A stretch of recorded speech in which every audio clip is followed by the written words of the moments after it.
जुदाई दर्द मोहब्बत दर्द जुदाई उस पे सनम तन्हाई है।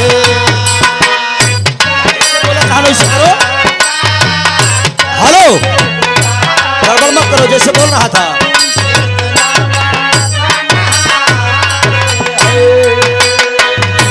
ओ जाने वाले लौट के आजा, ओ जाने वाले लौट के आजा, मौत जुबां पर आई है।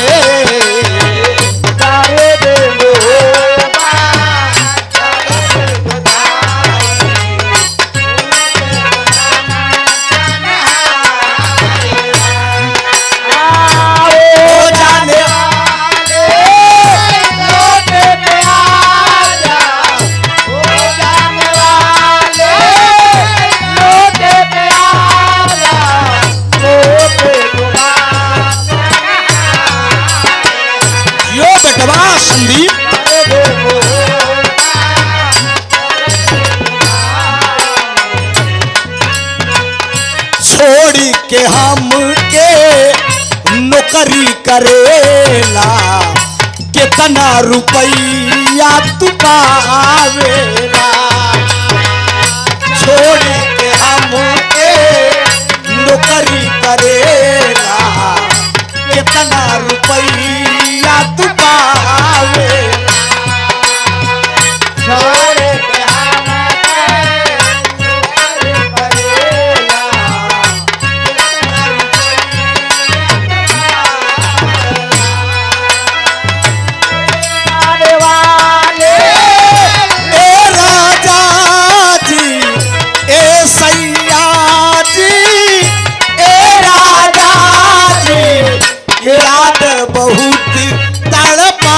तड़पावेला। हेलो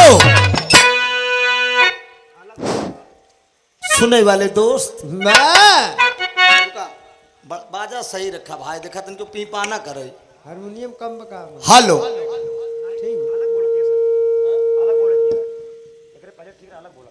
चला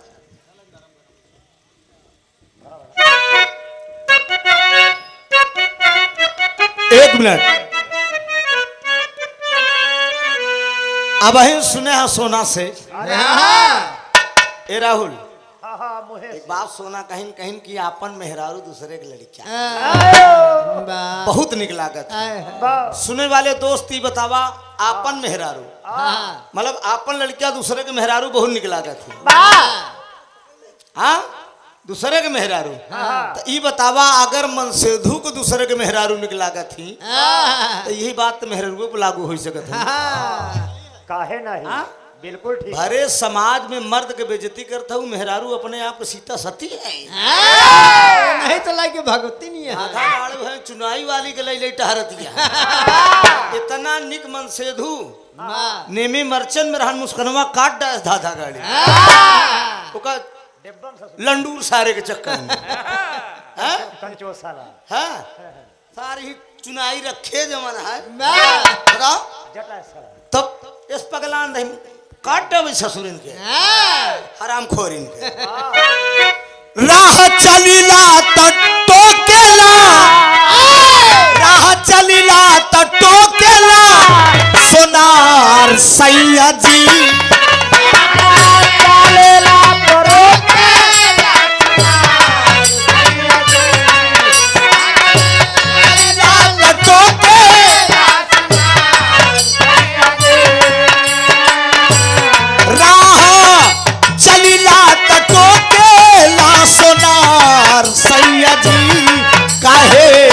नथिया गढ़वला उधार सैया जी काहे नथिया गढ़वला उधार सैया जी।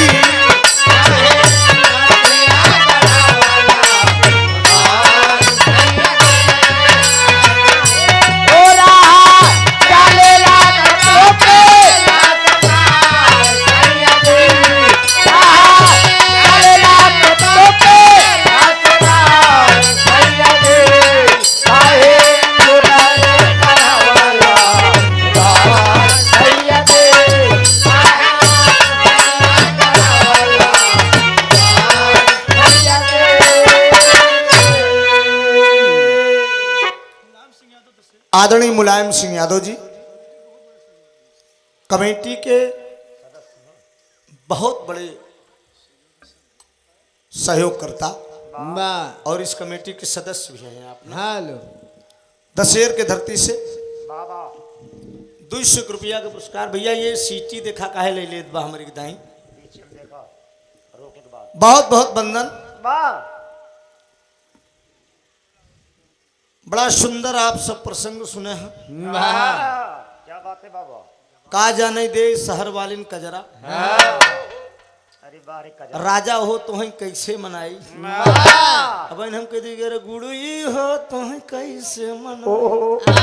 अरे सोना हो ओ बाबू ये लल्लो ए बाबू ए सोना अरे मेरी सोना नमो सोना लगज न टोना दुलार में लोग कहते नहीं कि मेरा बाबू मेरा सोना। कहीं की दादा कुर्ता सकोरत रहन कुर्ता सिकोरत जवन है एकदम चिंगरन बैठा दे देखे ना ही रहे सोना तू देखे ना ही हो। हम बाबू राम कैलाश से 3 प्रोग्राम गाए हैं।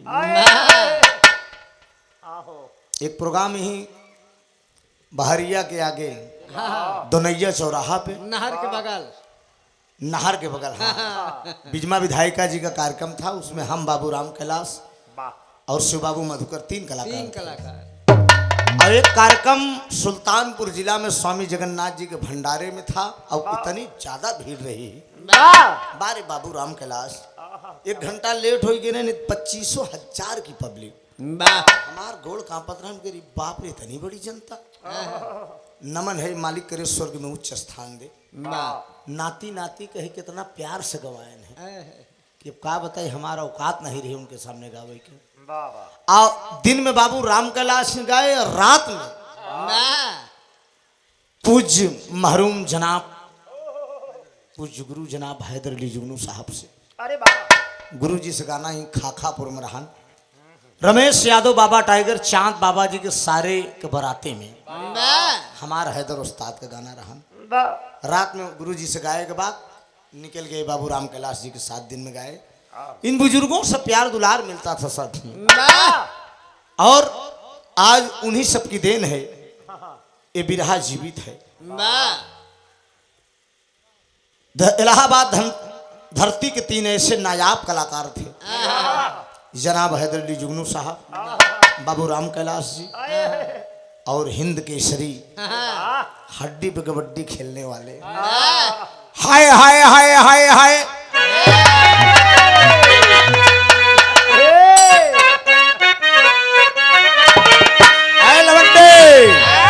हरी गावे की हाय हाय हाय हाय हाय हाय हाय नया ना बुरा है नशा ना बुरा है। हमहू के देखबे कच्छे करत रहा बेटा निगाह मेरी तरफ रखो सही हो आओ ना बेटवा ढेर बड़ा समय हो जाए। नया ना बुरा है और नशा ना बुरा है। ए बेटा ए राहुल हसीनों से दिल का लवंडे हो होश में रहो लड़को हो घर के इसलिए समझा रहा हूँ। आओ और जाओ छूट मैं दिया हूँ। नया ना बुरा है और मुलायम न जाना बुरा है। हसीनों से दिल का हसीनों से दिल का लगाना बुरा है।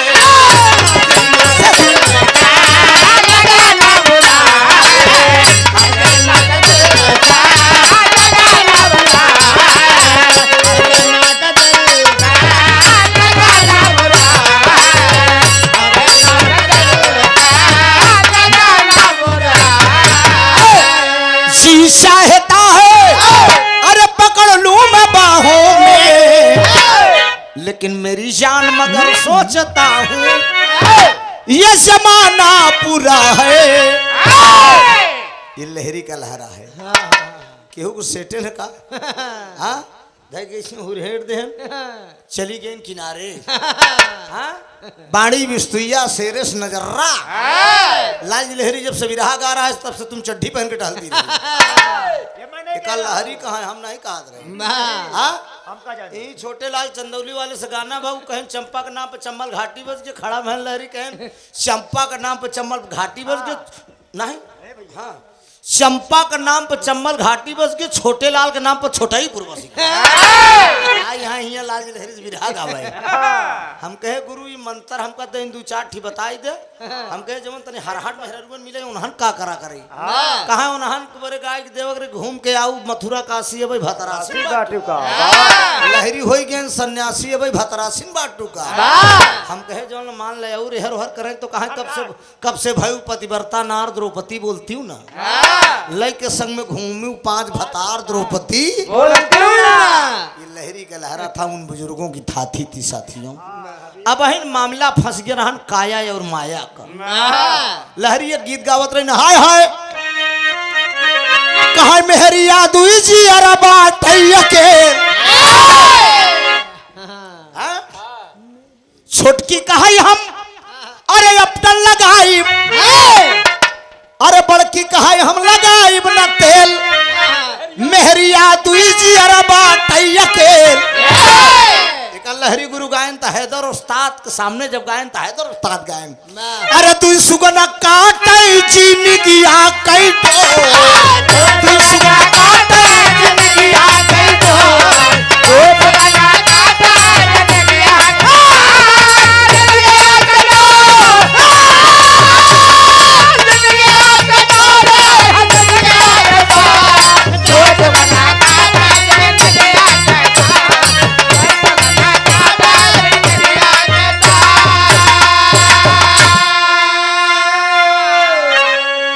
छोटकी कहा हम सेजा लगाई बड़की कहा हम ढकेल दे दे भाई ढकेल। लेकिन दुई सुगना मेहरिया दुई जियरा एकई काया वाली और एकई माया वाली काया वाली सेज लगावत दिया। अब माया वाली का करत बा तबले जैसे मेहरारू साथे सोई जाए कोशिश करता है। माया वाली के मतलब दोस्त फोन कर दिया हमें यार कहाँ सो रहा है। अरे 14 लाख का माल चला जा रहा है। हाँ हाईवे से थाम के चला जा रहा है। आओ वो माल उतार लिया जाए। माया के पीछे अब देख ले मुलायम माया के पीछे भागी आया। हाँ नहीं नवेली पतो घरे में का जरूरत रहा नहीं है तो का वही के। लेकिन माया है माया चाहे जहां जे कलिया के चला जाए। लहरी उस्ताद गाया करते थे कि नदिया के पार मेरा गांव मेरा देश सत्यम शिवम सुंदरम अपना देश। फिल्म के नाम पे गीत गाया करते थे। सराव चौराहे पे प्रोग्राम लहरी गुरु का और हैदर उस्ताद का था। तो लहरी गुरु गाया कि नदिया के पार मेरा गांव मेरा देश सत्यम शिवम सुंदरम अपना देश। हैदर उस्ताद खड़ा भय तुरंत गए कि अंधा कानून मेरी भाभी नादान अंधा कानून मेरी भाभी नादान जागते रहो भैया न आए तूफान। ई बिरहा रहा तब बिरहा लड़ा घास नहीं छोले त्रिभुवन हम छीले नहीं समझे। बुजुर्गों को हमने संगत किया उगाना रहा तब हमहू अब मेहरुवन से बिरहा हो तमहू सोचित मिल घस गाय बाजन से गावत है काल कर्मा मुजाला यादव सुबह परसों फिर मिली यहाँ नैनी उआ मेजा करछना में तमहू सोचित की काया और माया की बात थी। मूड एक मिनट मूड बनाकर आप लोग बैठिए। एक बिरहा हमारा दावा बदोस्त ऐतिहासिक बिरहा होगा। दुई मेहरारू के बिरहा और से सुना दुई मेहरारू के बिरहा हर से सुना। ऐतिहासिक बिरहा आप लोगों ने उधर से सुना ऐतिहासिक बिरहा इधर भी होगा।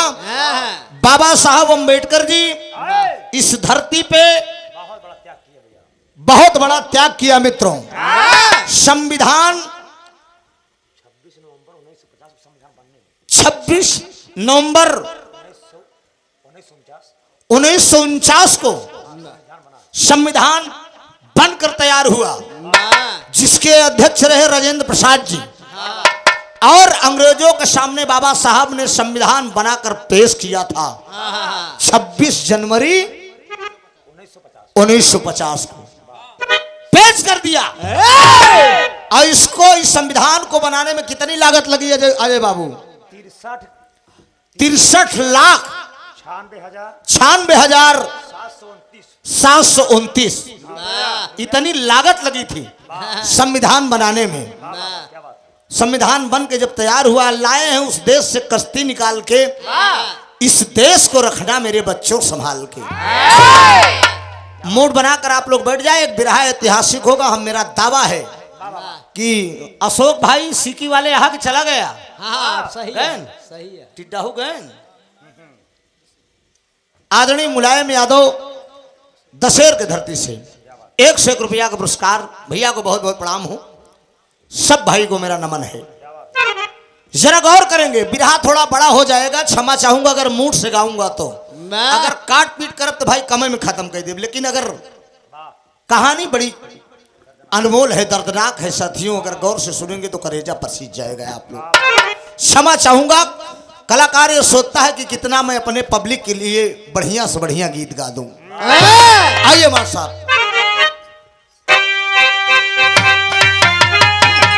क्या बात है?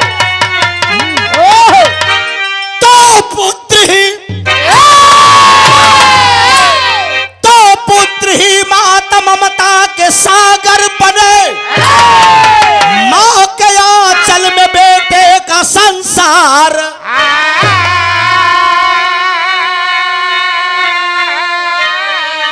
माता के दूध की कीमत अनमोल है, कर सके क्या अदा कोई बेकार।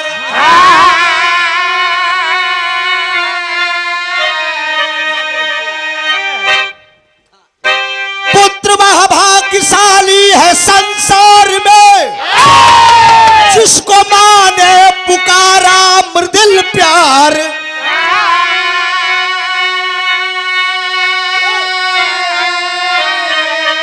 अरे नाम उसका अमर जग में हो जाता है, फर्ज ईमान के खातिर जो नर मरे।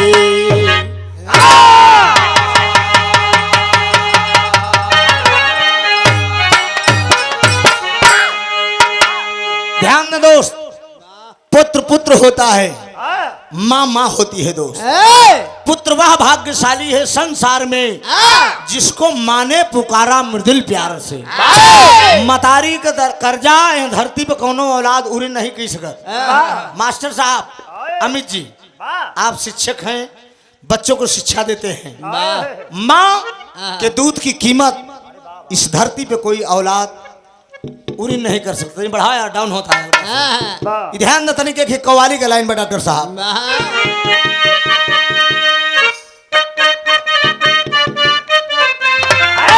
हेलो हेलो, और बढ़ा। अरे बाप रे, हेलो, लोकल फोकल लिया के टांग दे है यहाँ चुर चार तो करबे जरी, बिरहा में जौन असली होई चाहिए ना होई। हेलो, कहना है मैं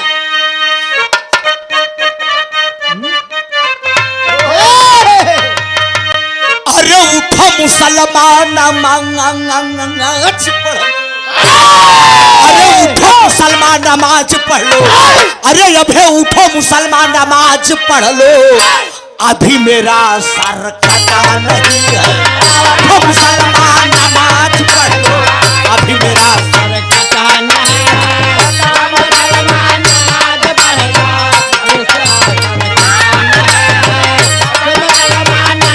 पढ़ लो,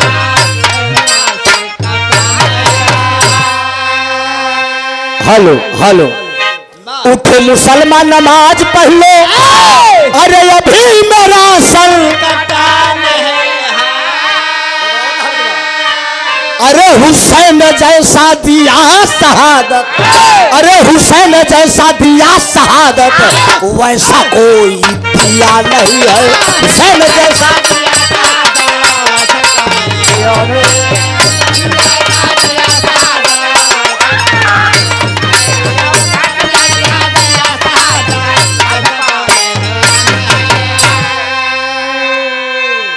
हुसैन जैसा दिया शहादत, साहब बोलत बा ठीक हो, हुसैन जैसा दिया शहादत वैसा कोई दिया नहीं है। इंडिया इज द गोल्डन, साफ करिए, अभी साफ नहीं है।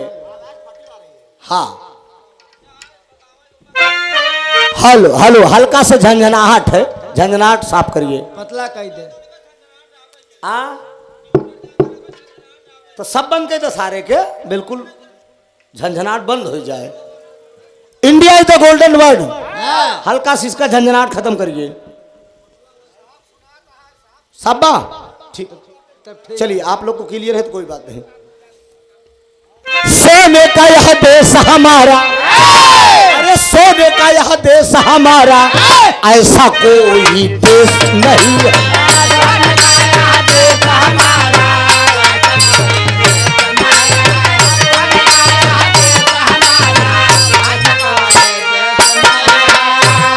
अरे सोने का यह देश हमारा, अरे अब ऐसा कोई देश नहीं। अरे रामायण और गीता सरीखा, अरे रामायण और गीता सरीखा, इससे बड़ा उपदेश नहीं है।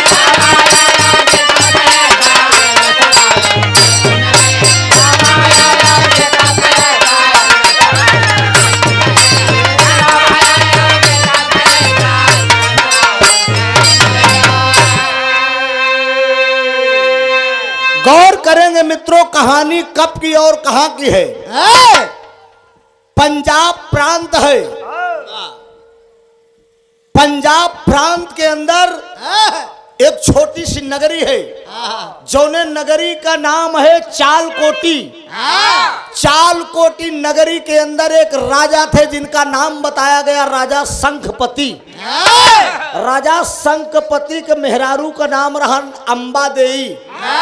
दोनों प्राणी के बीच में एक संतान था जिसका नाम बताया गया पूरणमल। ये बड़ी खुशी खुशी जिंदगी बीत रही है। लेकिन बगल में एक नगर है, वहां के एक राजा थे जिनका नाम था राजा फूलचंद। राजा फूलचंद के पास एक बिटिया रही जेकर नाम रान फूलंदा। जवानी के दहलीम में राजा फूलचंद स्वयंवर की तैयारी किए, स्वयंवर रख दिए। और स्वयंवर की शर्त थी, नीचे कड़ाही में कड़ू का तेल रहेगा, ऊपर एक चक्र रहेगा, चक्र के अंदर एक मछली रहेगी। देखना है नीचे, निशाना लेना है ऊपर। अब मछली के बाईं आंख में जो राजा निशाना लगाई दे, वही के साथे हमारे बिटिया का बियाह हो जाए, फुलंदा का। यही शर्त थी। तमाम राजाओं के पास पत्र गया। हल्का सा झंझनाहट है ना, हल्का सा झंझनाहट, उसको झंझनाहट कम कर दे। बोल दिए। तमाम राजाओं के पास पत्र गया। एक पत्र राजा शंखपति के पास भी गया। बहुत सही है भैया। स्वयंवर के लिए तैयार होने लगे राजा शंखपति। जब स्वयंवर में जाते हैं, धनुष बाण उठावत है, अवस्था बुढ़ाई के बाद रानी अंबा देवी उनकर मेहरारू डेहरी पे मिली गई। कस कहाँ जाते हैं? कहन बोला जिन हम रानी फुलंदा के बियाह है जाते हैं। अब बतावा, एक मेहरारू को देख के खुश रही, वो रानी संकेत दे रही है। तेरी का लाइन है,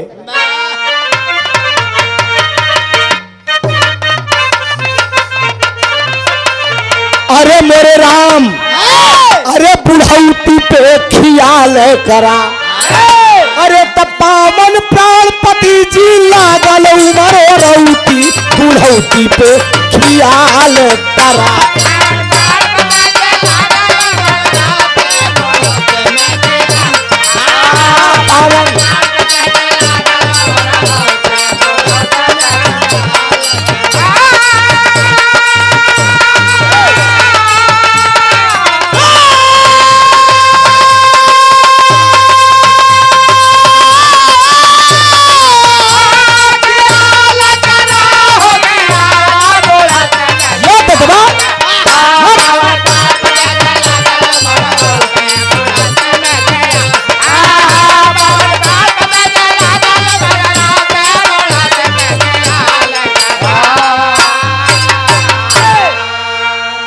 पावन प्राणपति जी लागल उमर औरौती बुढ़ौती पे खियाल करा कहे चौथेपन में शादी कर ब्या ताना मारेगा संसार।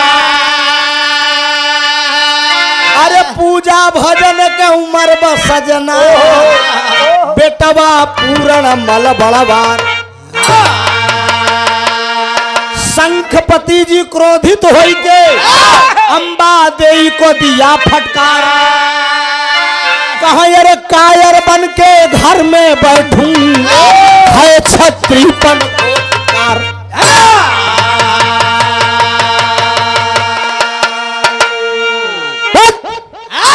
हरामखोर नहीं तो तमाम राजा स्वयंवर में आएंगे। हमें रोकत हो लोग क्या सोचेंगे कि राजा शंखपति आए ही नहीं तो लाख बनाया रानी पर श्री शंखपति न माने। अरे जाके ब्याहे फूलन देई को अरे अपनी ही जिद ठाने हो। अरे राम बुढ़ौती पे खियाल अरे तयम्बा देई के प्यार में हो गई यार कटौती। जिया बिटवा एकदम फुलंदा से शादी कर लिए दोस्त। तमाम राजा एकत्रित हैं लेकिन 12 राजा शंखपति धनुष बाण उठाए बुढ़वा जान का नंबर लगाए दे नीचे कड़ाही में कड़ू को तेल खौलत बा देखत है नीचे वो निशाना लेत हैं। और 16 साल का नई नवेली लड़की एकदम सिंगार पटार करे गुलाबा में हाथ डाए खड़ी बे दोस्त कि भगवान हमारी जवानी कोनो बढ़िया के हाथे जाए। लेकिन बाबूजी मार दे तो चौथेपन के बुढ़वा निशाना फिट हो गया। देखा बहन बताएं ना कि बताएं कहें कि 18 साल के बिटिया नहीं ससुइये लेके फोड़ रही। अरे राहुल आज जमन है मामी के चक्कर में मामी काट डाए समझा ननियौरे तू जाता ससुरो समझा अब बतला मान मान बहुत मान मार हराम खोर नहीं तो जमन है आज से हम तोहर नंबर छोड़ब मोबाइल घबराया जिन अला दिन बतला दहन मामी से देखा बाबूजी आई गए यह राजा शंखपति लिया के फुलंदा के चल दे और जब लिया के चल दे बाबूजी तो फुलंदा कहा था इनकी तोहरे पास एक रानी और है कहा हाँ एक रानी अंबा दे यहाँ एक तू हो जाबू कोनो दिक्कत दुई मेहरारू रख ले कोनो दिक्कत नहीं बा। अलग से महल बनवा दिए एक नौकरानी रख दिए बाबूजी खित्तर लग गया।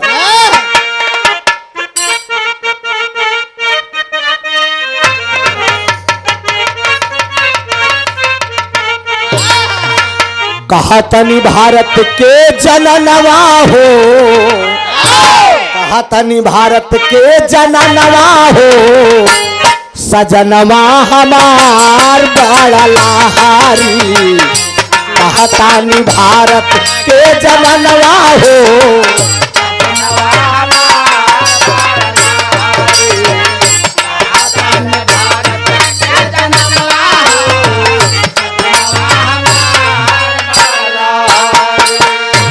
लेकिन राजा शंखपति और फुलंदा के बीच में क्या हो रहा है बाबूजी।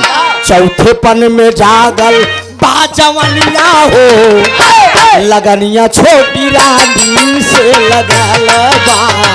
चौथेपन में जागल बाजवनिया हो लगनिया छोटी रानी से लगल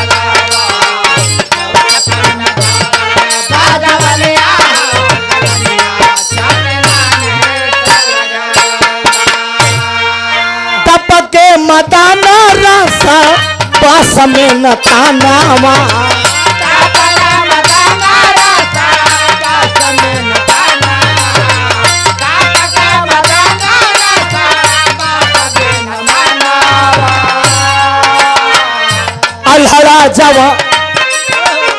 अलहड़ा जवानी रानी मागे रती दानावा। अलहड़ा जवानी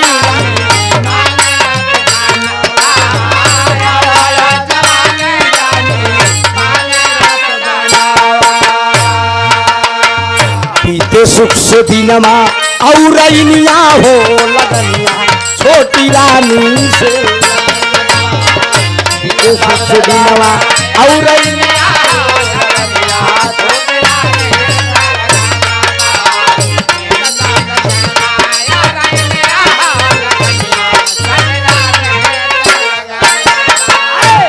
बड़ी खुशी खुशी जिंदगी राजा संगपति मैं और रानी फुलंदा का बीत रही है दोस्त। लेकिन एक दिन की बात है दोस्त, मैं राजा संगपति कहीं चले गए हैं और रानी फुलंदा का राजा संगपति से मन नहीं भरत बा। जरा गौर करा कि 80 साल का बुढ़वा और 16 साल का लड़की, बाबूजी मन कहाँ भरी।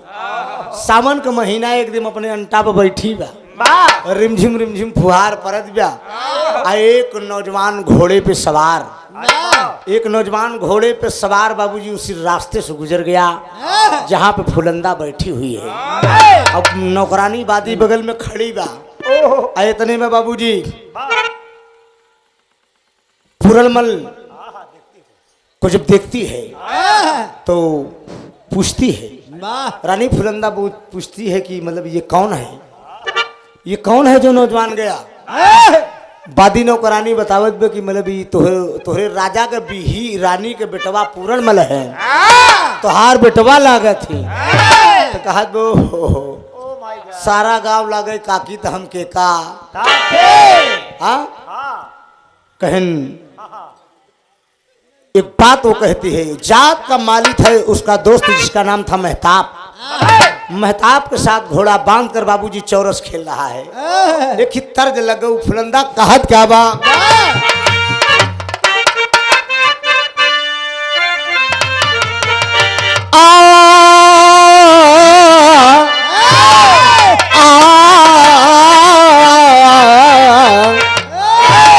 अरे दिल देता है, अरे दिल देता है रो रो दुहाई, किसी से कोई प्यार ना करे।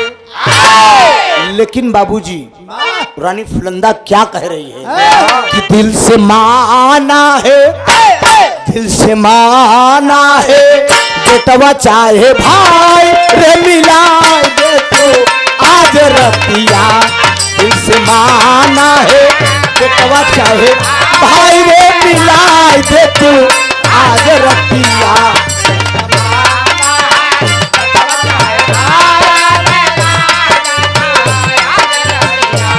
मिलाई दे तू आज रतिया।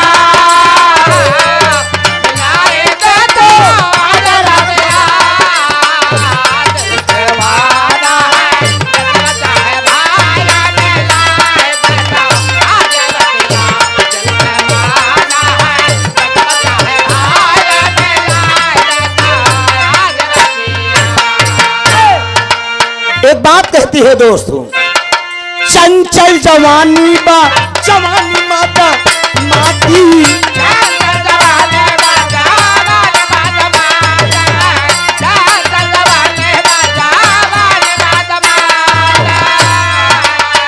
घोड़ावा पे बैठल ओकर शेर जैसन छाती, घोड़ावा पे बैठल ओकर शेर जैसन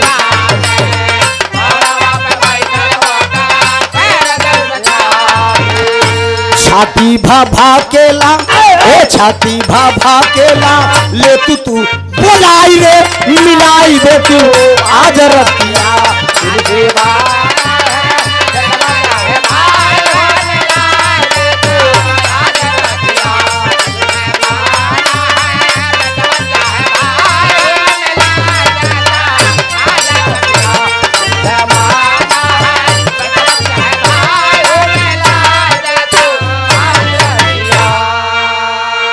इशारा करके बादी नौकरानी को रानी फुलंदा कहती है कि चाहे बेटवा हो चाहे जे हो, जाओ मेरा आदेश है उसे लिवा के किसी न किसी प्रकार से तुम आओ। मेहताब के साथ चौरस खेल रहा है, बड़े अदाओं के साथ बादी नौकरानी पहुंचती है कि राजकुमार की जय हो। क्या बात है बादी, कहा है आपके राजा साहब आपके पिताजी घर पे नहीं हैं, आपकी मौसी की तबीयत बहुत तेज खराब है, हो सकता है आपका नाम बार बार ले रही हैं, इस धरती पे जिंदा रहे या ना रहे, त्रिया चरितम दय्यम न जाना। पुरुष के भाग्य मेहरारू के चरित्र कब बदल जाए कोनो ठिकाना नहीं बभैया।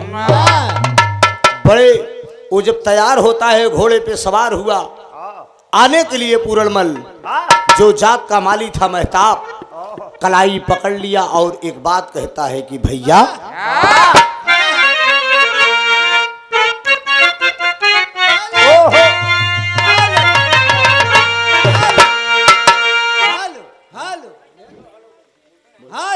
इसको बढ़ाइए। Hello hello hello hello hello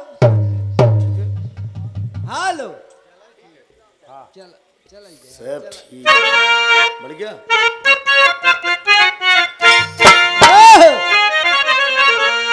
हमरा दिल है पान का पत्ता,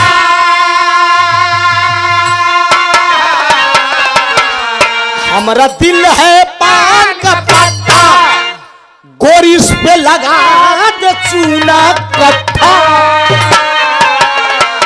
हमरा दिल है पान का पत्ता, गोरिस पे लगा दे चूना कट्ठा।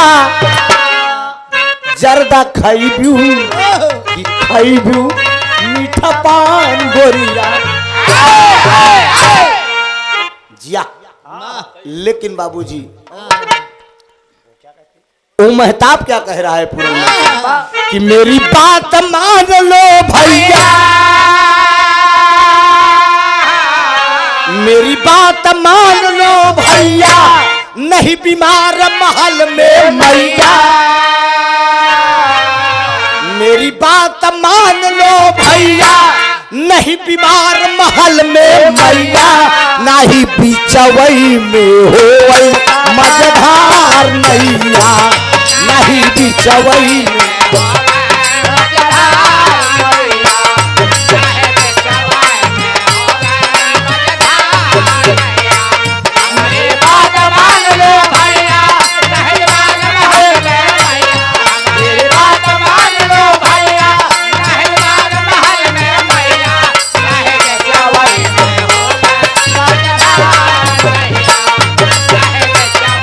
बहुत से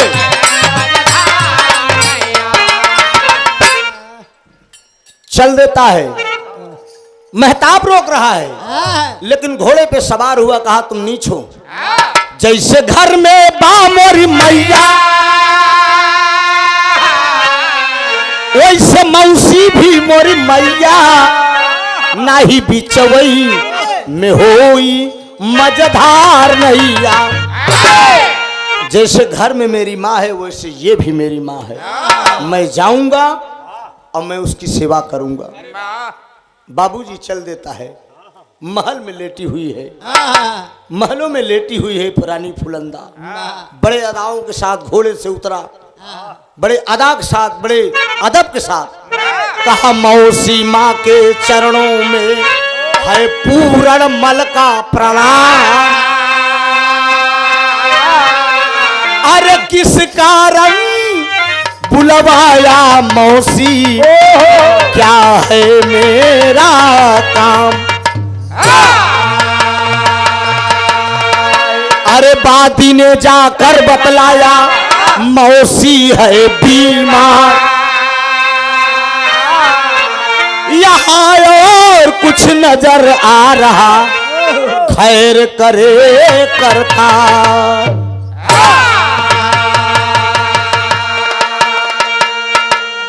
मौसी आपकी तबीयत ठीक तो है ना?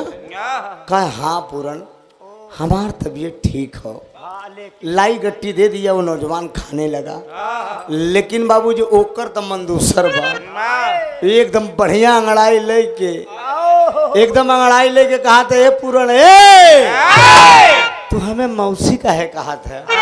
कहा तेरे तो के मौसी ने कही तो कहा कही, कहा तो न कि तोहार नाम लइके, अरे तोहर नाम लइके, नाम लइके, नाम लइके। ए हैदर उस्ताद लगी पेटवा। अरे तोहर नाम लइके, तोहर नाम लइके छोड़ा है जमाना, तोहर नाम लइके छोड़ा है जमाना तोहर नाम लैके छोड़ा है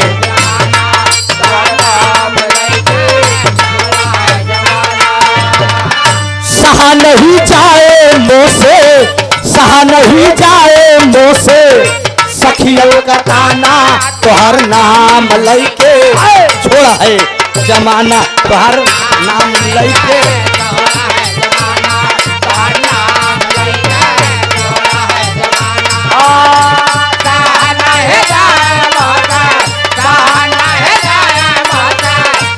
बहुत अच्छे संदीप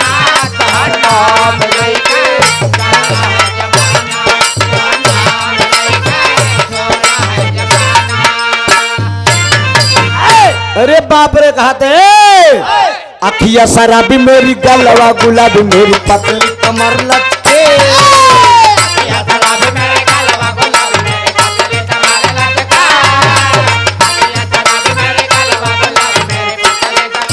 अरे मथवा कभी दिया हराम करे निदिया चम चम चम चम के बिना तोहरा के ना बजे घुंघरू बिना तोहरा के ना बजे घुंघरू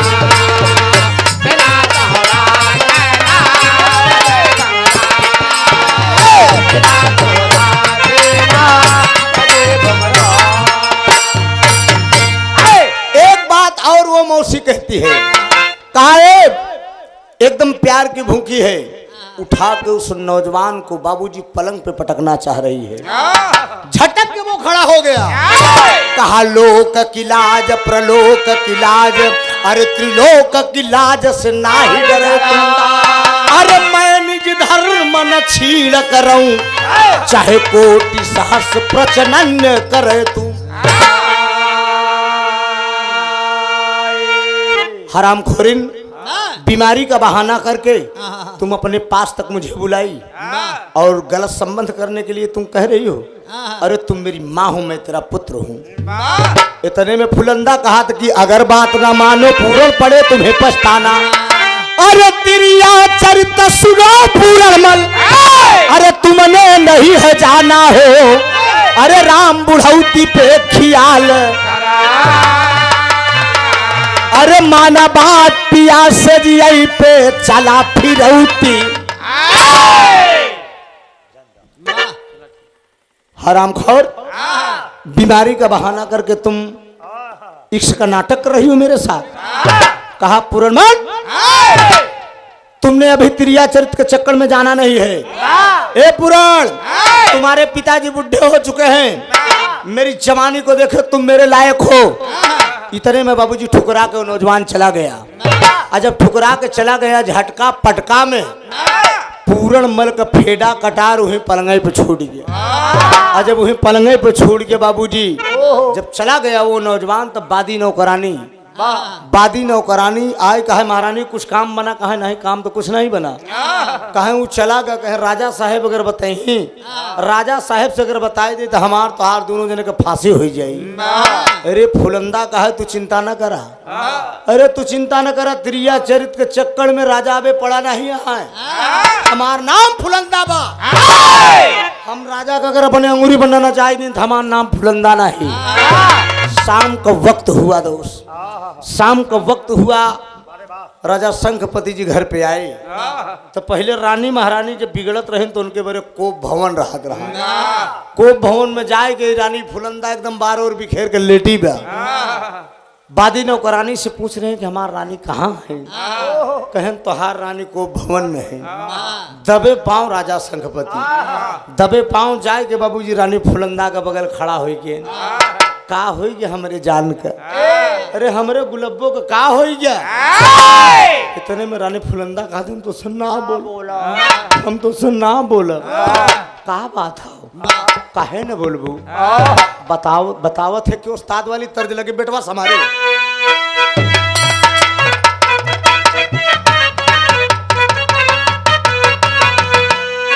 अरे बेटवा कहो तोहरे बेटौना के अरे तोहरे बेटौना के बिगड़ल चलनिया अरे तोहरे बेटौना के बिगड़ल चलनिया हमारा के माँ गए जवनिया हो राम तोहरे बेटौना के बिगड़ल चलनिया हमरा के माँ गए जवनिया हो राम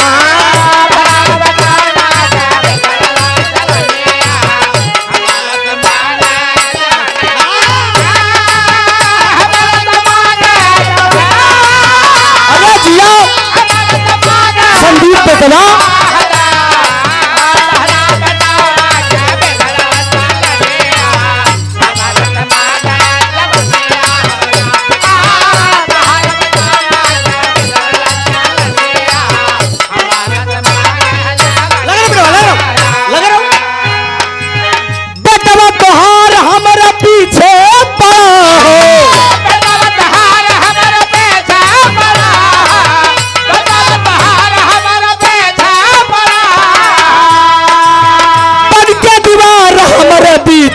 खड़ा हो अरे हाय दैया जाई हमके करा सरनिया हाय दैया जाई हमके करा सरनिया हमरा के मांग जवनिया हो रहा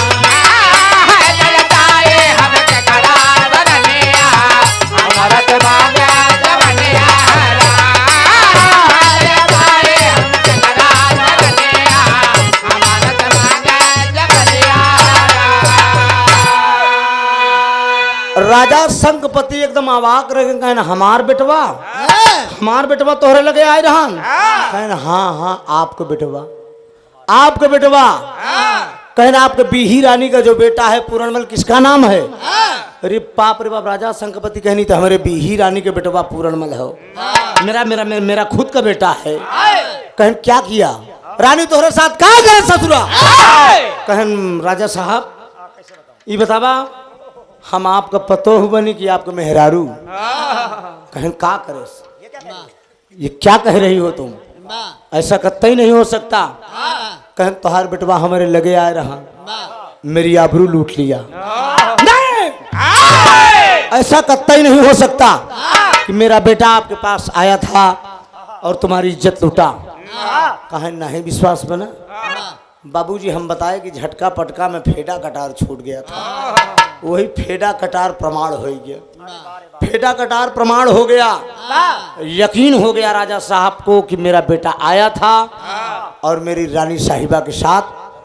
जबरदस्ती मुंह काला किया मंत्री को बुलाए मंत्री के बुलाने के बाद मंत्री को आदेश दे दिए कि मैं क्षत्रिय कुल का राजा संगपति हूँ हरामखोर के इस वक्त 2 सिपाही भेज दिए नगर में ढिढोरा पिटवा दिए कि कल ठीक दरबार खुलते ही राजकुमार पूरणमल की फांसी दी जाएगी। सोचिए एक पिता कहा गया है दोस्त कि बिना विचारे जो करे सो पाछे पछताए काम बिगाड़ो अपनो जग में हो हसाए। जरा आप विचार करें आंख की देखी बात सही होती कि कान की सुनी। रानी के कहने पे दोस्त दोनों बातें हैं। आंख की देखी बात ये हो गई कि फेडा कटार पूरणमल का मास्टर साहब फेडा कटार साबूत के रूप में पूरणमल का ही फेडा कटार है। और कान की सुनी बात रानी खुद कह रही है, नौकरानी बादी कह रही है कि राजकुमार पूरणमल आए थे और रानी साहिबा की आबरू लूटा है। राजा संगपति आदेश कर दिए, विश्वास करके जल्लादों को आदेश कर दिया कि जा सिपाहियों से बोले कि पकड़ कर लाओ, फांसी कल होगी। 2 सिपाही बाबूजी घसीटते हुए पूरणमल को ला रहे हैं। जब घसीटते हुए ला रहे हैं तो पूरण कह रहा है कि तुम मेरे पिता का नौकर हो, ऐसा कौन सा गुनाह मैंने किया है जो इस एक राजकुमार के साथ ये व्यवहार तुम लोग कर रहे हो। और नहीं तो जब तू राजकुमार था तो था, लेकिन अब एक मुजरिम है। बाबूजी पूरा दरबार लगा हुआ है, पूरी कचहरी भरी है, लोग दंग रह गए। कितना बढ़िया आदर्शी बेटा। आज राजा साहब अपने ही बेटे को फांसी पर लटकाने जा रहे हैं। बाबूजी, रानी फुलंदा भी एक तरफ रानी फुलंदा बैठी है, एक तरफ उसकी माँ अम्बादेई बैठी है। कलेजों को पत्थर कर लिया दोस्त। जब फांसी पे वो नौजवान जाने लगा, भरे रात दरबार में प्रजावासियों से एक संदेश कहता है। पूरणमल एक संदेश कह रहा है कि भाइयों, सच्चाई का जमाना नहीं है। मैंने सच्चाई किया, मेरे साथ ये व्यवहार हुआ। कहता है कि मैं रहूं ना, अरे तोहरे माता पिता के धन्यवाद हो कि तोहरे जन्म से तरल सारा परिवार हो। अरे जे करी को खिया मैं बेटवल है अवतार हो। अरे भाग्यवान तोहरे जैसन औलाद हो, तोहरे माता पिता के धन्यवाद हो। लेकिन बाबूजी, आज राजकुमार पूरणमल फांसी के फंदे पे जा रहा है। भाइयों, मैंने सच्चाई किया, मैं ईमानदारी पे रहा, मैंने अपने पिता की दूसरी बीवी को अपनी माँ समझा, लेकिन माँ समझने का नतीजा ये देखो, हरामखोरी मेरे साथ ये सलूट किया। मुझे अपना बेटा नहीं समझा, मुझे अपना बेटा नहीं समझा। और आज मेरा बाप स्वयं एक राजा बनकर बैठा है, न्यायी बनके, और आज अपने ही खून को, अपने ही औलाद को फांसी के फंदे पर लटकवाने जा रहा है। और कहता है कि मैं रहूं ना, रहूं गम न होगा, मैं रहूं ना, रहूं गम न होगा।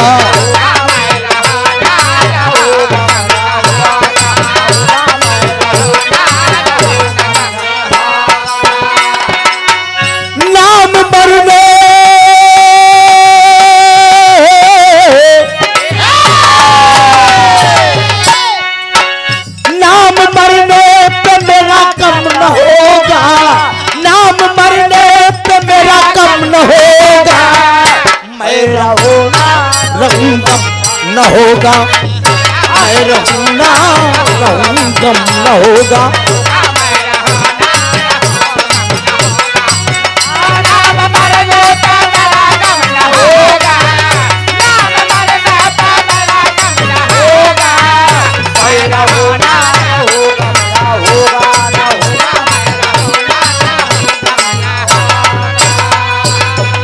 लगा रहा बेटवा, छल्ला पर लगा रहा मुन्ना, कटा ना करा मुन्ना राजा।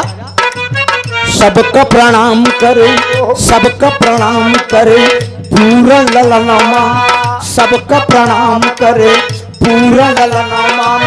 तनिको दर्द नाही आवेला रजनवा, तनिको दर्द नाही आवेला रजनवा।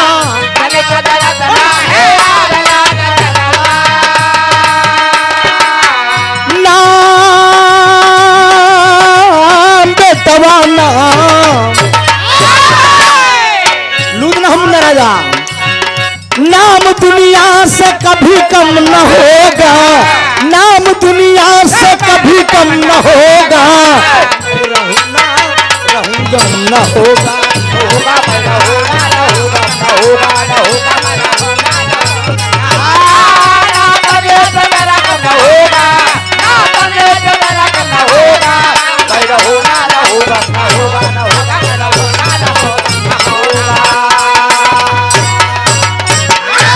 ले जाकर बाबूजी जल्लादों को आदेश दे दिया।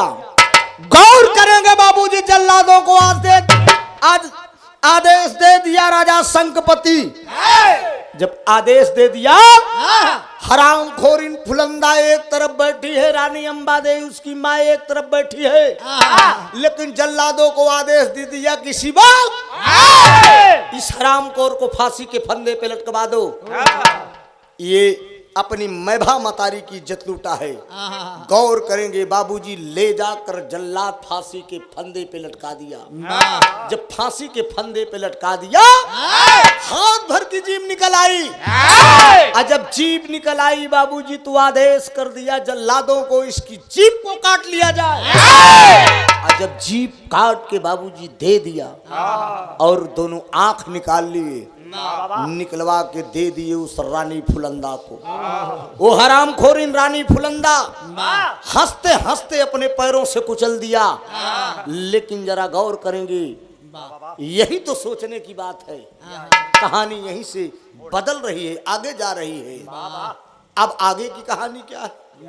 राजा शंखपति, रानी, केवल 15 मिनट की कहानी और बची है। रानी अंबादेई और राजा शंखपति, दोनों प्राणी के बीच में कोई संतान नहीं हो रहे थे। गुरु गोरखनाथ के शरण में गए, वहां बाबा से विनती किए। गुरु गोरखनाथ ने इस बालक को अपने मंत्र द्वारा दिए थे। चालकोटी नगरी में फेरा किए, और जब गुरु गोरखनाथ जी चलते हैं, वो गुरु गोरखनाथ का शिष्य था पूरणमल। जब चलते हैं बाबूजी, इसी अंतरे में रहेगा बुन्ना, यही अंतर। गुरु गोरखनाथ, गुरु गोरखनाथ, आराम से, गुरु गोरखनाथ रहिया से आए, गुरु गोरखनाथ रहिया से आए। कुआं में पूरणमल की लाश जब पाए,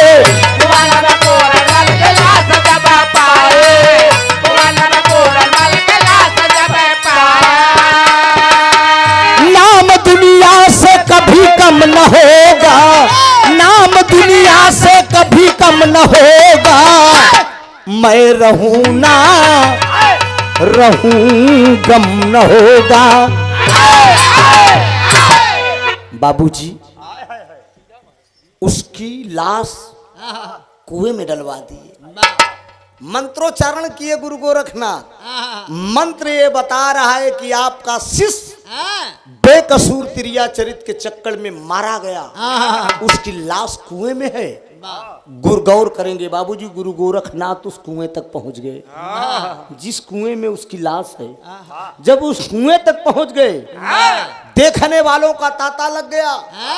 एक जोगी आया है, कुएं के पास खड़ा हुआ है, लोगों से गुरु गोरखनाथ सवाल कर रहे हैं, अरे क्या इस कुएं में कोई लाश है?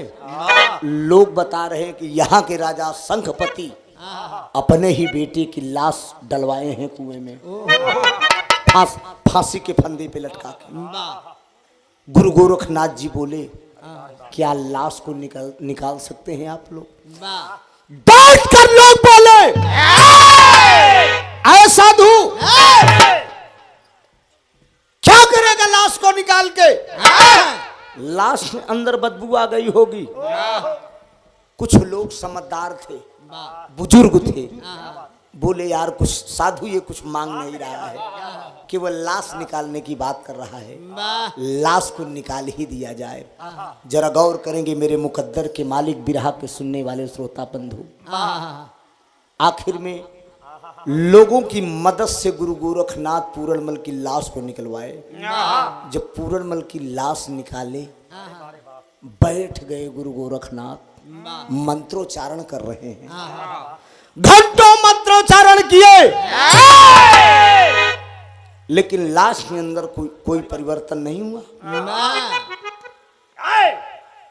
बैठ कर लोग बोले, ऐ साधु, क्या नाटक किया है?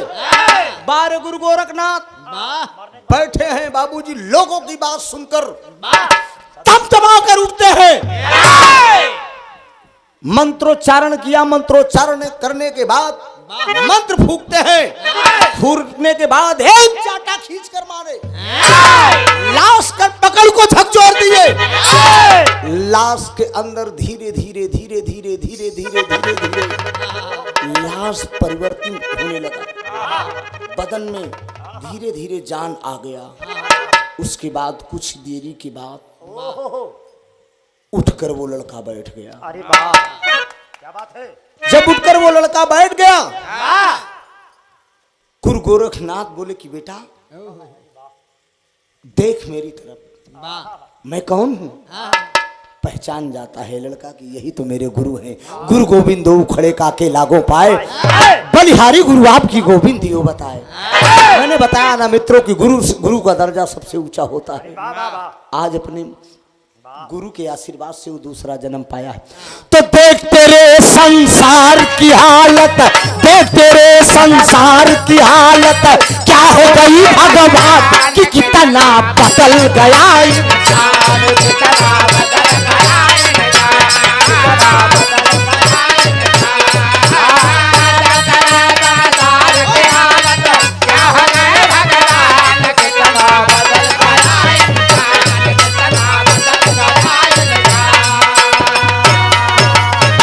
सूरज न बदला, चांद न बदला। ये शोभा मास्टर है रणधीर, ये शोभा मास्टर का लड़का है जो रीनू रोसरी के ढोल बजावा थी, उन्हीं के बिटवाया। ये पूरे खानदानी कलाकार हैं। ये तीन भाई भी ढोल बजाते हैं, इनके पापा भी बजाते हैं रीनू रोसरी गायिका के साथ ना, उन्हीं के साथ बजाते हैं। अबे तो वही है ना, ठीक है। सूरज न बदला, चांद न बदला, सूरज न बदला, चांद न बदला, न बदला आसमान कि कितना बदल गया, कितना बदल गया, कितना बदल गया। सूरज न बदला, चांद न बदला, न बदला आसमान, कितना बदल गया, कितना बदल गया, कितना बदल गया। आंखों में आंसू ले करके, आंखों में आंसू ले करके बोला तब जवान, बोल दिया पूरणमल। राजा गुरु गोरखनाथ बोले कि बेटा तू मुझे पहचान मैं कौन हूं? कहा आप मेरे गुरु हैं, जाओ तेरी माँ तेरा इंतजार कर रही होगी, तेरे पिता तेरा इंतजार कर रहे होंगे। लेकिन बाबूजी वो बोल दिया कौन मेरे लिए, कौन मेरा पिता है और कौन मेरी माँ। अरे पिता को पुत्र से ममता होती तो एक रानी, एक औरत के कहने के हेलो लाल टी शर्ट, हेलो कहाँ ध्यान है आपका? पहले पहले में टाइम हो गया ना भैया। हाँ तो यहाँ गा रहा है पहले पहले। अगर एक पिता को पुत्र से ममता होती तो अपने सगे औलाद को फांसी के फंदे पे न लटकवाता। अगर माँ की ममता होती तो अपने ही कलेजे को टुकड़े को फांसी पे लटकने के लिए ना बार बार मना करती। मैं आपकी शरण में चलूंगा। गौर करेंगे बाबूजी, यही तो विरह का मेन पॉइंट है। आखिर में वो लड़का घर ना जाके अपने गुरु के साथ चला गया, गुरु गोरखनाथ के साथ चला गया। गौर करेंगे, गुरु मंत्र लिया, गुरु मंत्र लेने के बाद बाबूजी जोगी का भेष धारण कर लिया। जब जोगी का भेष धारण किया, धीरे धीरे भिक्षा मांग रहा है, सरंगी बजा रहा है। भिक्षा मांगते मांगते मांगते मांगते 14 साल बीत गया। आज तो धीरे धीरे उसके भंडारे का समय होने लगा। और जब भंडारे का समय होने लगा भैया, तो एक दिन की बात है, गुरु गोरखनाथ कहते हैं कि बेटा एक काम करो। कहा बोलिए गुरुजी। कहा तेरे भंडारे का समय हो गया है। ऐसा बताया गया है बाबूजी कि जोगी जब तक अपने परिवार के किसी सदस्य से भिक्षा नहीं लाता, माँ हो या बहन हो या कोई परिवार का हो, घर का भिक्षा जब तक नहीं पाएगा तब तक उसका भंडारा संपन्न नहीं होगा। आखिर में दूसरे जन्म में 14 साल के बाद जोगी रूप में वो लड़का अपनी माँ से भिक्षा लेने के लिए चलता है। जब चालकोटी नगरी के अंदर, तो जरा गौर करेंगे बाबूजी, जब चालकोटी नगरी के अंदर चलता है, आज अपने बेटे की याद में दोनों आंख की अंधी हो चुकी है। कौन? उसकी माँ अंबा देवी और राजा शंखपति भी दोनों आंख के अंधे हो चुके। कहा गया है बाबूजी, इस धरती पर हर शोक तो शोक होता है, लेकिन पुत्र शोक सबसे बड़ा शोक होता है। ये मैंने अपनी जिंदगी में इस चीज को अनुभव करके देखा है। मैंने अपनी जिंदगी में दो बेटों के लिए बहुत कष्ट उठाया है। इससे बड़ा दुनिया में कोई कष्ट नहीं हो सकता। एक बाप कतई नहीं सोचता कि मेरे कलेजे के टुकड़े मैं खुद को मर जाऊं लेकिन मेरा औलाद मेरे सामने रहे। ये जान लीजिए बाबूजी, मैंने मेरी जिंदगी में ये घटना घट चुकी है। ये बच्चे सब मेरे गांव के हैं, सब जानते हैं। मैं मंच पे जितना हंसी खुशी रहता हूँ उतना अंदर से मेरे अंदर गम भी रहता है। समाज के लोगों ने जीने नहीं दिया, यही समाज के लोगों ने केवल बढ़ोतरी देख के। लेकिन आज दूसरे जन्म में वो जोगी बन के भिक्षा मांगने के लिए अपने दरबार में चलता है, गीत के गाते हुए, सिरंगी बजाते हुए। जब वो चलता है तो भाव दिया गया है, कैसे?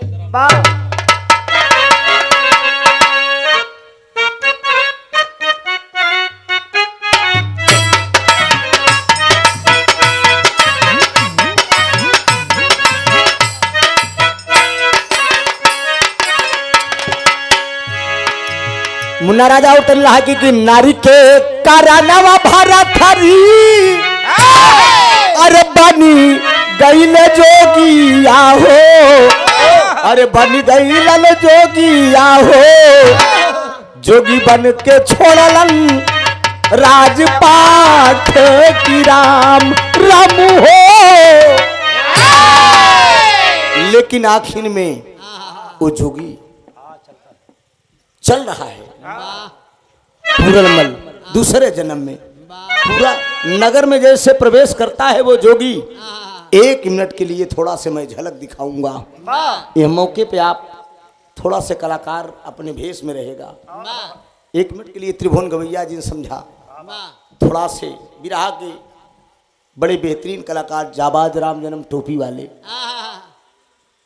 एक ही राजा भरथरी के कहा, पिंगला भरथरी के जब गाना गावत तो जोगी बनत ही अपने पिंगला के पास जब भिक्षा मांगे जाती। आज वो पूरनमल जोगी बन के जा रहा है। जरा बेटा मेरी जरा गुदरी उठा दो। इसमें सब है ना, किसी प्रकार की कोई कमी नहीं है ना, एकदम ठीक है बाबा। हाँ, पीताम्बर यही चेला मेरा सही है। ये सबसे बढ़िया चेला मेरा है, मेरे मठ का मेन सरगना है। हाँ, बाबा कोई और था उसको मैंने श्राप दे दिया। हमने कहा जाओ,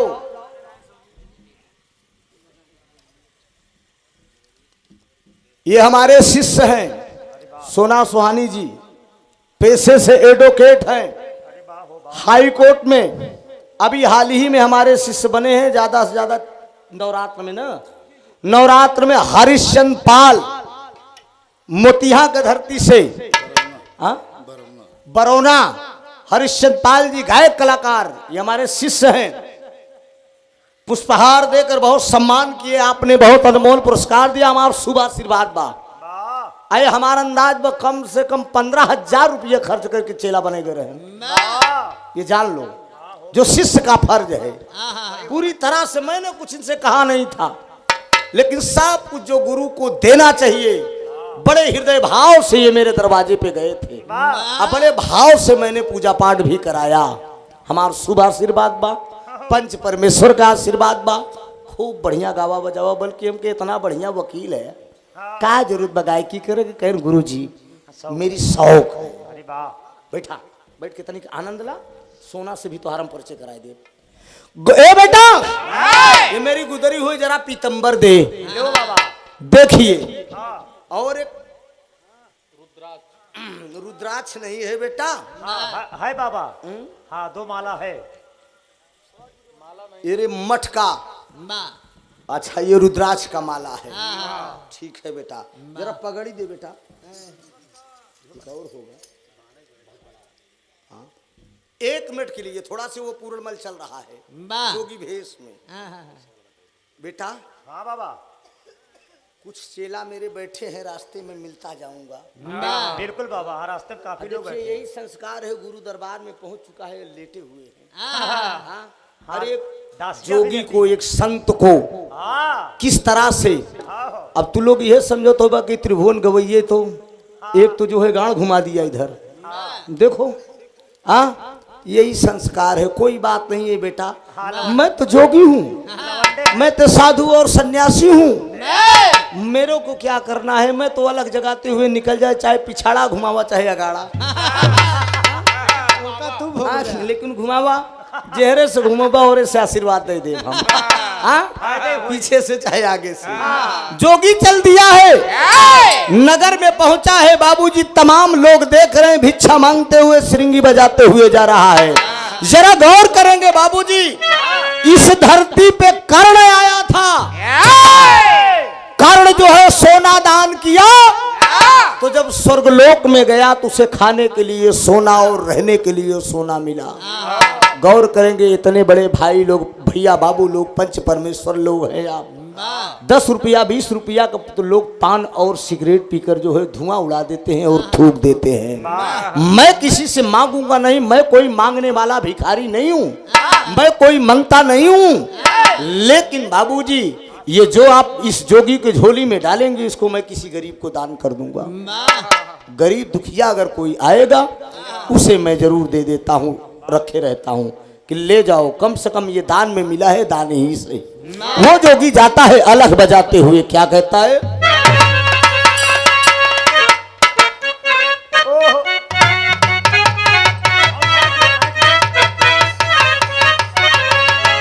अरे नारी के करनावा भरथरी बाली, गईले जोगी आयर बाली, गईले जोगी आहो, जोगी बन के छोड़ला ना राजा पा फकीरा।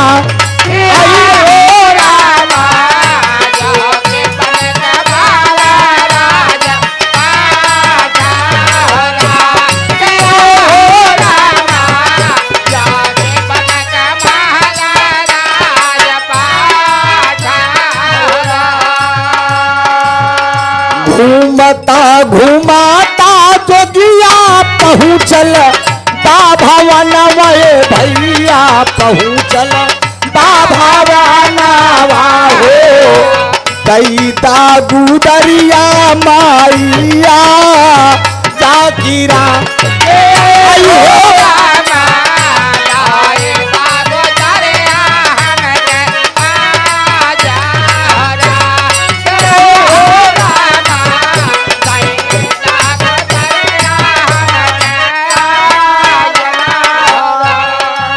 जय हो राजा हो जा। जुग जुग जी तोहरे गोदी के लाला नवाए भैया, गोदी के लाला नवा हो, जोगिया देता बाटैया सिरवा दादिरा। आई हो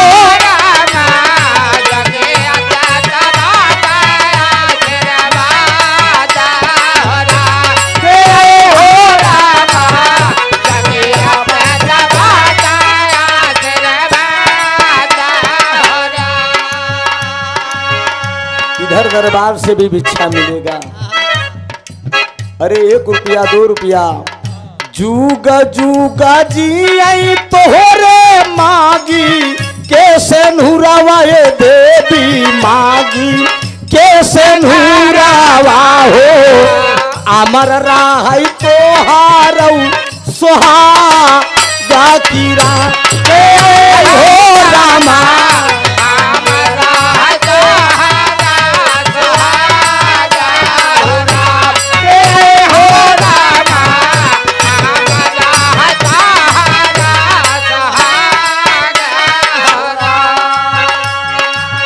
गौर करेंगे बाबूजी, आखिर में वो जोगी गीत गाते हुए भिक्षा मांगते हुए आता है दरबार में।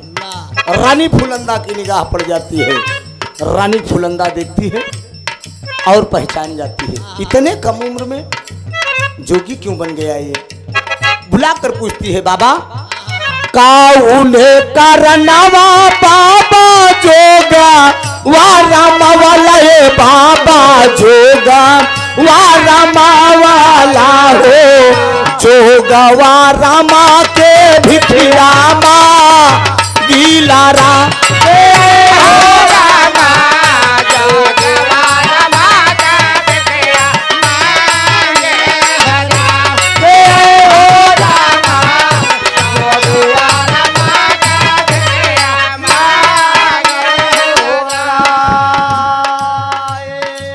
यही सवाल वो जोगी से कर रही है। जय हो सुखी रहा बेटा सुखी रहा।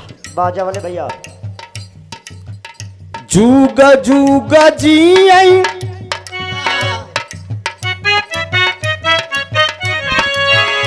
जोड़ा बाना रहा है सुन ला हामा रौला लाना वाहो हामा रौला लाना वाहो सुखी रहा है तो हरऊ पारीवा राखी रा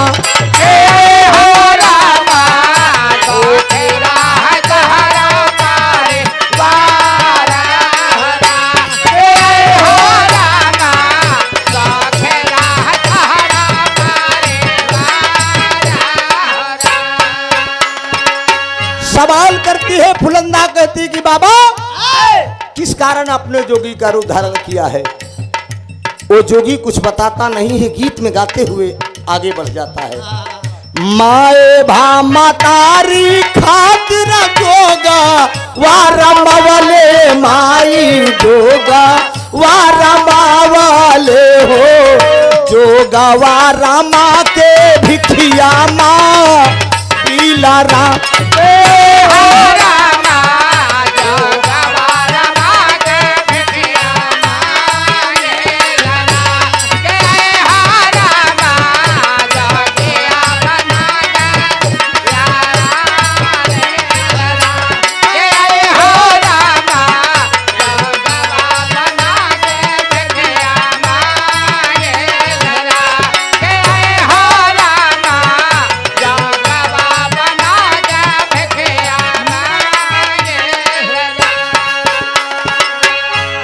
कोई बात नहीं है बेटा। 1 रुपया 2 रुपया 10 पैसा 20 पैसा दान दान दान होता है। ये मांग के नहीं लिया जाता। जिसकी जो इच्छा हो 1 रुपया भी जोगी की झोली में डाल देगा वो भी स्वीकार है। मैंने पहले बताया मैं कर्म का कोई जोगी नहीं हूँ, ये कला है। थोड़ा से जोगी भेष में आ गया हूँ और झोली फैलाया हूं। 10 रुपया 20 रुपया डाल देंगे तो त्रिभुवन कोई बहुत बड़ा आदमी नहीं बन जाएगा।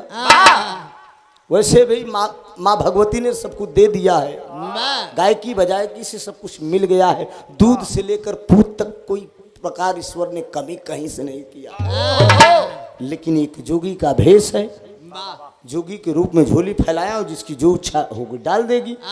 मैं भी इसको किसी गरीब को दान कर दूंगा। मैं भी अपने कर्म से उरीन हो जाऊंगा। जरा गौर करेंगे बाबूजी। अरे मांगिए मत किसी से, जिसकी इच्छा होगी देगी। नहीं कोई बात नहीं है, कोई बात नहीं बाबू। नहीं रहने दीजिए। इच्छा से भाव से मांग के अगर जोगी मांग के लिया तो बेकार है। सुखी रहो बेटा, कोई दिक्कत नहीं। मैंने पहले कहा कोई फकीर नहीं हूँ, ना कोई मांगता हूँ। नहीं दिया जाता। आखिर में वो पहुंचा है। मुन्ना ये क्या कर रहे हो बेटा? एक संत के सामने सुरती खा रहे हो। गंदी बात। हाँ तो मठ में नहीं रहने लगा हुआ। गलत बात। साधु सन्यासी के सामने ये गलत व्यवहार नहीं। चिलम चट्टू मारना होगा तो मठ से मठ से हट के जरा गौर करना बाबू। आखिर में वो रानी सवाल कर रही है, लड़के बाबा किस कारण आपने जोगी का भेष बनाया है? जोगी आखिर में गीत गाते हुए बताता है, श्रृंगी बजाते हुए आगे बढ़ गया। मैं भा मतारी के खातिर मैं जोगी का भेष बनाया हूँ। बात समझ में नहीं आती।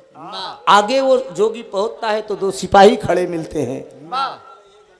हेलो, 2 सिपाही मिलते हैं। सिपाहियों से वो जोगी पूछता है कि यहाँ एक माँ रहती थी, क्या जिंदा है कि खत्म हो गई? वो जोगी किसको खोज रहा है? अपनी सगी माँ को खोज रहा है। लेकिन बाबूजी, बात वो जोगी सिपाही से कर रहा है, लेकिन इसी जगह पर कहते हैं ममता। माँ अपने बेटे को पहचान गई, दोनों आंख की अंधी है, फिर भी अपने औलाद की आवाज सुनकर पहचान गई। जोगी उसके आंखों के सामने उसकी फांसी हुई है, वो खुद की अपनी आंखों के सामने देखी है कि मेरा बेटा फांसी के फंदे पे लटका। लेकिन बाबूजी, माँ की ममता झलक गई। जोगी से बात कर रहा है, वो सिपाही से बात कर रहा है वो जोगी। तबले माँ के कान तक आवाज जाती है, दौड़ कर आती है। वो दौड़ कर आती, कहती कि जोगी बाबा, क्या मेरा बेटा पूरनमल तो नहीं हो? तुम मेरा बेटा पूरनमल तो नहीं हो? दूसरे जन्म में जोगी बनकर आया हूं। गौर करेंगे बाबू, आखिर में भरे दरबार के अंदर वो जोगी उस माँ सिपाहियों के सामने कहता है कि इस माँ को क्या हो गया? सिपाही कहते हैं कि इसकी आंखों के सामने इसका जवान बेटा फांसी के फंदे पे लटक गया। तब से ये जिसको देखती है सबको अपना बेटा समझ बैठती। लेकिन बाबूजी, वो अंधी माँ कहती कि मुझे बहकाओ मत, मुझे बहकाओ मत, ये मेरा बेटा है, मुझे पूर्ण विश्वास है मेरा औलाद है, मेरे सामने आया है भिक्षा मांगने के लिए। आखिर में बाबूजी, वो जोगी बार बार मना करता रहा कि ना माँ, मैं तेरा बेटा नहीं हूं, मैं कर्म से जोगी हूं, मुझे तू भिक्षा दे दे माँ, मैं तेरे दरबार से जाऊं, मेरे गुरु का आदेश है भंडारा करना है माँ, इसलिए मेरा भंडारा सफल हो। लेकिन गौर करेंगे भैया बाबू, मेरे मुकद्दर के मालिक, बिरहा के सुनने वाले श्रोता भगवान, आखिर में माँ की ममता तड़प उठी और उस जोगी के आगे इतना जिद कर देती है वो माँ कि बाबूजी, माँ की ममता के आगे एक संत, एक जोगी जो है खुद को झुक गया। झुक गया। आखिर में वो जोगी अपनी अंधी माँ के सामने अपना भेद खोल दिया। हाँ माँ, मैं तेरा बेटा पूरनमल हूँ, दूसरे जन्म में जोगी बन के तेरे आंखों के सामने खड़ा हूँ, तेरे दरबार में भिक्षा दे दो माँ। गौर करेंगे बाबूजी, वो माँ कहती कि रे बेटा, भिक्षा तो दे दूंगा, लेकिन मेरी भी एक शर्त है, क्या तुझे मंजूर है? बोलो माँ, क्या शर्त है? इसी आंखों के सामने तेरी फांसी हुई थी बेटा, एक मांगन मेरी पूरा कर दे। मैं तेरी माँ हूं, माँ होने के नाते आखिर में तू मेरा बेटा है, क्या मेरी इच्छा पूरी नहीं करेगा? आखिर में वो जोगी कहता है कि माँ, तेरी कौन सी इच्छा है जो आज नहीं पूरी हुई, मुझसे तू पूरा करना चाहती है? कहा बेटा, इसी आंखों के सामने तेरी फांसी हुई थी, किसी भी तरह से मेरी आंख ठीक कर दे, मैं देखना चाहती हूँ कि तू वैसे है कि बदल गया है। गौर करेंगे, आखिर में माँ के जिद के आगे वो जोगी एक शर्त रख दिया। कहा माँ, मैं तेरी आंख ठीक कर दूंगा, लेकिन मेरी भी एक शर्त है। कहा बोलो, क्या शर्त है? कलेजी पे पत्थर रखता है, कहता है माँ, आंख ठीक होगी, तुम मुझे देखोगी, भक्ति में कैसी परीक्षा हो रही है ऊपर वाले के यहाँ, देखोगी, केवल मिलन 5 मिनट का होगा माँ बेटे का, इससे जा सारे दरबारी, प्रजावासी, सिपाही सब दंग। अरे ये पूरनमल है, जोगी बन के आया है, वही है जोगी बन के आया है। 5 मिनट के बाद हाथ से छूटोगी, गिरोगी और खत्म हो जाओगी, क्या तुम्हें मंजूर है? ओ माँ कहती है कि बेटा, मैं मर जाऊंगा मुझे मंजूर है, लेकिन मैं तुझे देखना चाहती हूँ। वाह गौर करेंगे बाबूजी, मंत्रोच्चारण करता है।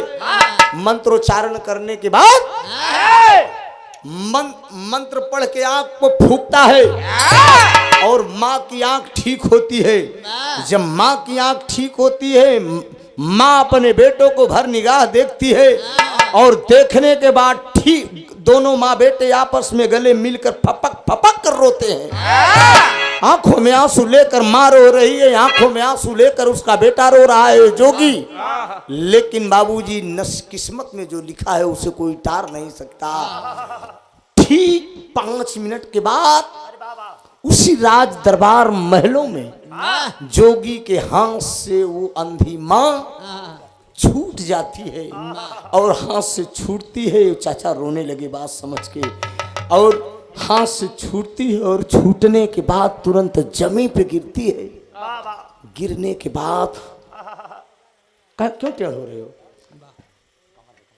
बाबूजी? गिरने की तुरंत हाथ से छूटती है और छूटने के बाद तुरंत गिरती है और गिरने के बाद तुरंत खत्म हो जाती है।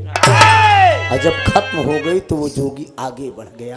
रानी के कारनामा भरा खारी पानी गईले जोगी आये पानी गईले जोगी आहो जोगी बन के छोड़ा लनारा जपा ठाकिरा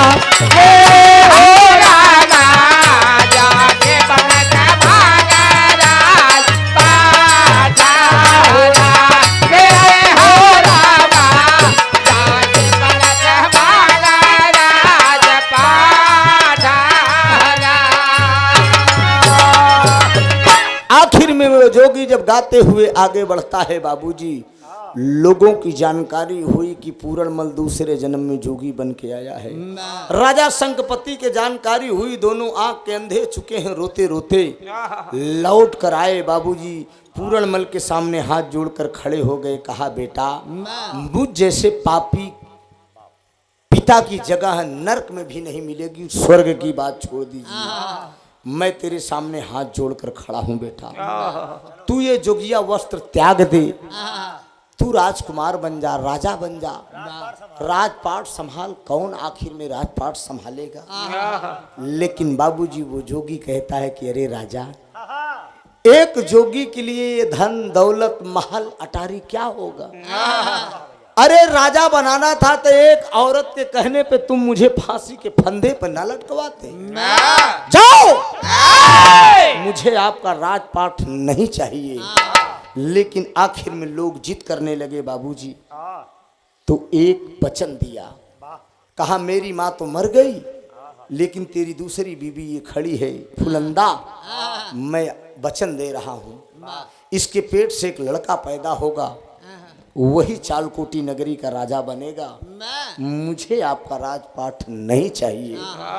इतना देना है तो केवल इतना दे दीजिए, आप अपने भंडारे से मुझे भिक्षा दे दो, मैं भिक्षा लेकर जाऊं और अपना भंडारा संपन्न करूं।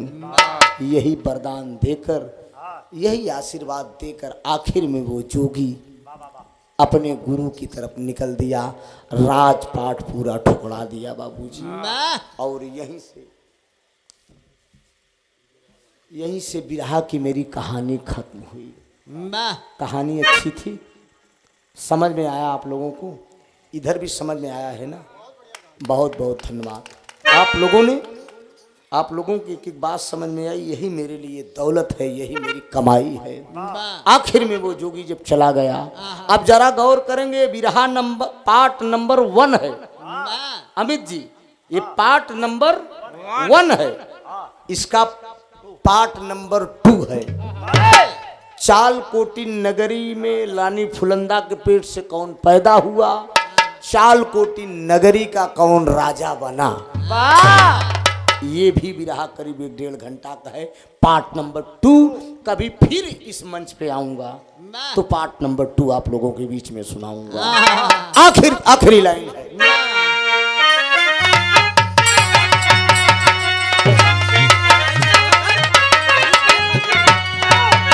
अरे बिरान होई बागिया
सबके समाना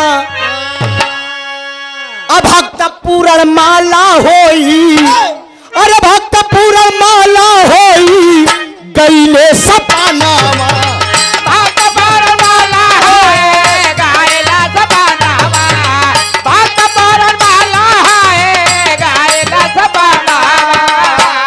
अरे केहू के अब जीवन में लगाई दिहले या किया, अरे ऐसा ना कमाई पे भी ईरान होई बागिया, ऐसा कमाई पे बेरा होए बागेरा, ऐसा ना कमाई पे बेरा होए,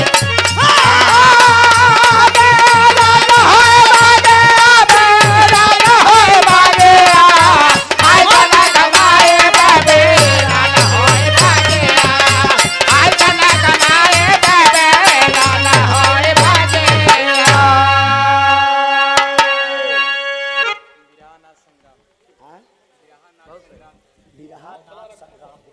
बिरहा नाथ संग्राम चैनल चैनल है। अच्छा यूट्यूब चैनल है। चैनल वाले भाइयों को मैं धन्यवाद दूंगा। चैनल वालों की दशा इतनी है कि गवैया के एकदम ऐसी तैसी करे पे लग गए हैं, समझा। सही कहते, बुरा ना लगे।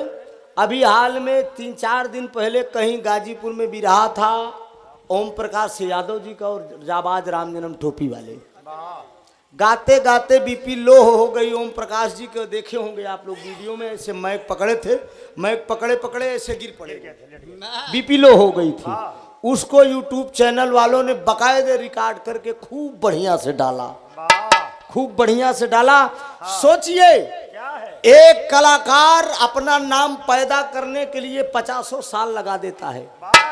आज त्रिभुवन को लोग त्रिभुवन जान रहे हैं तो मैं कितना मेहनत किया हूं मैं जानता हूं।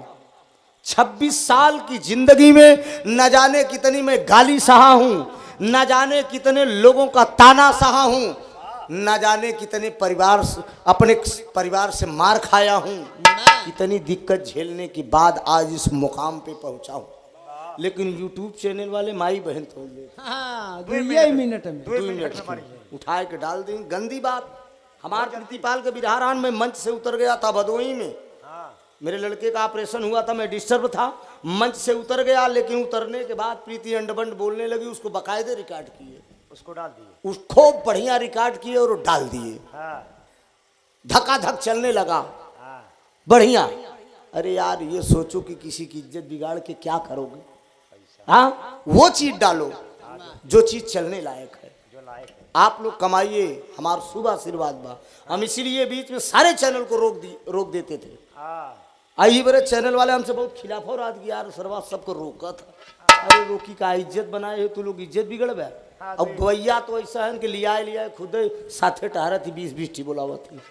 रिकॉर्ड करिए ले जाइए, हमारा शुभ आशीर्वाद है। लेकिन गलत बात नहीं लिखना बाबू। चापी चापा न लिखे कि त्रिभुवन ने सोना को चाप दिया और सोना ने त्रिभुवन को चाप दिया, एके न लिखे। हाँ। जब एके लिखबा तो हर कलाकारों का सम्मान है, सबकी इज्जत है। गुरु गोरख प्रिया चरित्र की है सबके समानवा, अभक्त पूरण माला होई गईले सपनवा। अरे केहू के अब जीवन मेला काई दिहले आ किया, केहू के अब जीवन मेला काई दिहले आ किया, ऐसा ना कमाए मेरे होए ना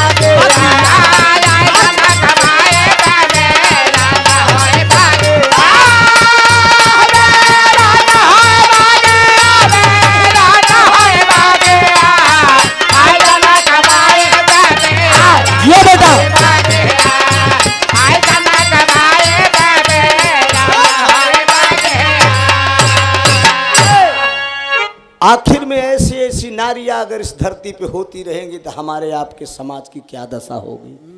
गाने का शीर्षक था मैं भामतारी का प्यार, भक्त पूरणमल की कथा। स्वामी गीता नंत अनंत भय भुल्लुर तक दिए को तारी, रामधार हैदर अली जुगनू अब गईले स्वर्ग।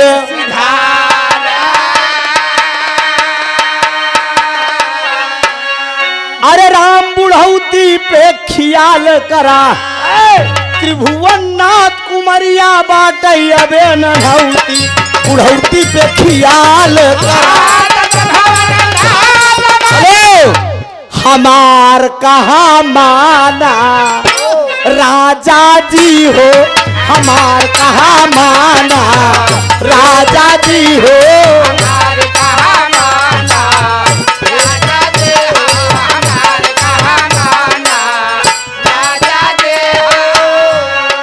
अमित जी चाय की व्यवस्था आपने नहीं किया है। बिरहा कलाकारों के लिए चाय जरूरी है। बता रहा हूं कि लगातार कार्यक्रम है। कल कर्मा मुजाला से है, परसों फिर इनसे है। लगातार चाय ही कलाकार का सहारा होता है, जान लीजिए। अब जैसे नींद में उठी इन्हें चाय चाह रहा था, फिर मैं आगे बैठता तो मुझे चाह रहा था। अगर हो व्यवस्था तो मिल जाए, नहीं तो कोई बात नहीं है। घी के लड्डू टेढ़े ही मेल सही जा रहे थे। हाँ ए राजा जी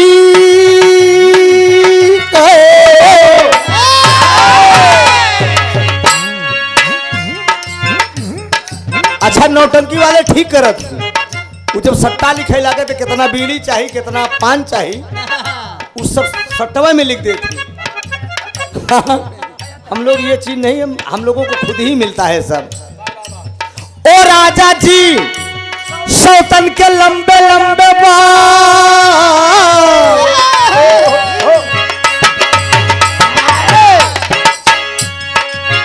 ओ राजा जी हो राजा जी सौतन के लंबे लंबे बाल सौतिन के लंबे लंबे बाल उलझ मत जाना राजा जी हो उलझ मत जाना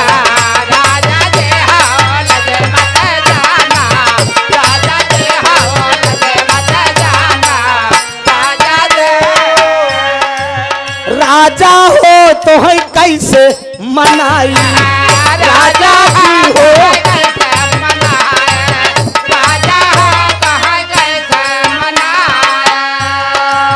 रनिया हो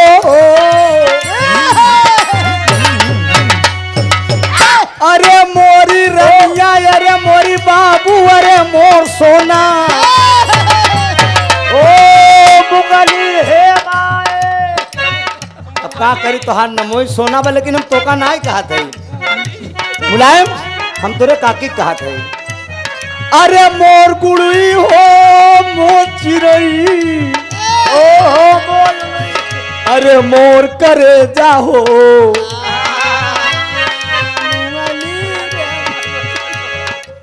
रनिया हो तो है कैसे मनाए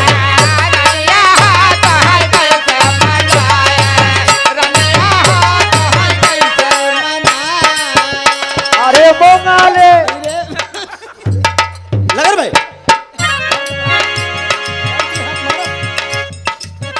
हम देखा मूड बनाए रे बेकूफ भुलाए गए। अरे तोहरे बिना हमारे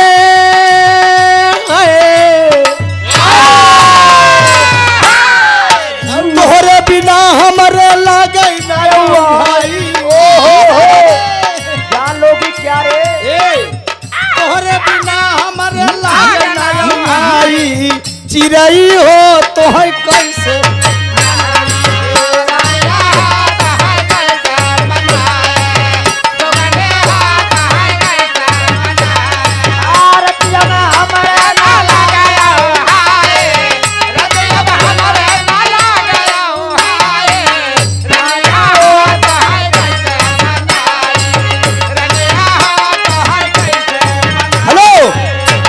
बिकाई बरे घोड़ा खरीद लो आई बिकाई बरे घोड़ा खरीद लो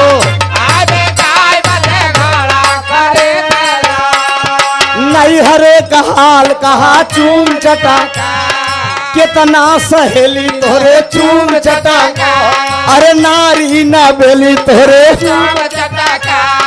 और कुछ बतावा तनी चूम चटाका का तोरे घरे रहन चूम चटाका कैसे जवानी बाटे चूम चटाका कितनी चमेली बाटू चूम चटाका अरे नारी न बेली तोरे चूम चटाका चूम चटाका चूम चटाका चूम चटाका चूम चटाका चूम चटाका मेलावा का 5 लाख पिया भूल गया मेलावा का 5 लाख पिया भूल गया। बहुत बहुत धन्यवाद। अब सेवा आप सब